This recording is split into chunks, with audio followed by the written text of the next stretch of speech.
வணக்கம் நண்பர்களே, விஜயபிரயாக் பேசுகிறேன். இந்த அதிகாலை நேரத்தில் உங்களை எல்லாம் சந்திப்பதில் பெரும் மகிழ்ச்சி. தங்க நேரத்தில் 10 விஷயம் இருக்குது. அதை தொடர்ந்து செஞ்சு வந்தால் நமக்கு வேணுங்கிற எல்லாம் கிடைக்கும். கடன் இருக்கா, கடன் அடையும்.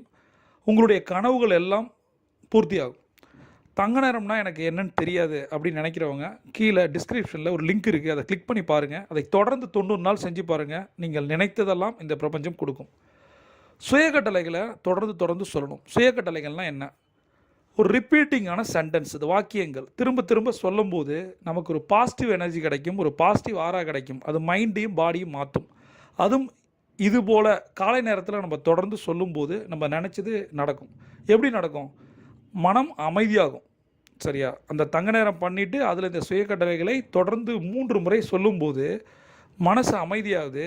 அதிகாலை நேரத்தில் இந்த பிரபஞ்ச கதிர்கள் நம்மளை நோக்கி வரும்போது நம்மளால் யோசிக்க முடியும். அந்த யோசிப்பு திறன் உங்களுக்கு நினச்சதெல்லாம் கொண்டு வந்து கொடுக்கும். இதை தொடர்ந்து செஞ்சு பாருங்கள். இன்றைக்கி நம்ம மிக முக்கியமான 3 பண கட்டளைகளை பார்ப்போம். நான் தொடர்ந்து புதிய வருமான ஆதாரங்களை கண்டுபிடித்து வருகிறேன். எனது வருமானம் மேலும் மேலும் உயர்ந்து வருகிறது. நான் விரும்பும் வாழ்க்கை முறைக்கு போதுமான வருமானத்தை ஈர்க்கிறேன். நான் தொடர்ந்து புதிய வருமான ஆதாரங்களை கண்டுபிடித்து வருகிறேன். எனது வருமானம் மேலும் மேலும் உயர்ந்து வருகிறது. நான் விரும்பும் வாழ்க்கை முறைக்கு போதுமான வருமானத்தை ஈர்க்கிறேன். நான் தொடர்ந்து புதிய வருமான ஆதாரங்களை கண்டுபிடித்து வருகிறேன். எனது வருமானம் மேலும் மேலும் உயர்ந்து வருகிறது.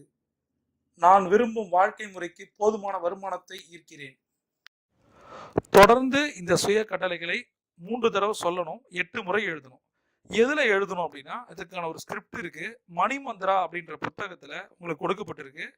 மணிமந்திரா புத்தகம் வேணும் அப்படின்னா கீழே இருக்க லிங்கை கிளிக் பண்ணுங்க. அந்த புத்தகத்தை எடுத்து அதில் உங்களுக்கு கொடுக்கப்பட்டிருக்க இடத்துல 8 முறை எழுதணும். இதை எழுதுவதன் மூலம் என்ன நடக்கும்? நினைச்சது எல்லாம் நடக்கும். எப்படி நடக்கும்? ஒரு இலக்கு அப்படின்னு நம்ம வைக்கிறோம், அதை எழுதும் போது தான் 50% இது சாத்தியமாகுது. அதனால தொடர்ந்து அதிகாலை இந்த நேரத்தில், தங்க நேரத்தில், அதிகாலை நேரத்தில், பிரம்ம முகூர்த்தத்தில் நம்ம தொடர்ந்து எழுதும் போது நம்ம மனசுல பதியுது. எண்ணம், சொல், செயல் தான் வெற்றியை கொடுக்குது. இதை தொடர்ந்து பண்ணி பாருங்க. ஏதாவது டவுட் இருந்தால் கமெண்ட்ல கேளுங்க. பிரபஞ்சம் குட்டி தர காத்திருக்கு. நீங்க ஒரு champion. See you on top.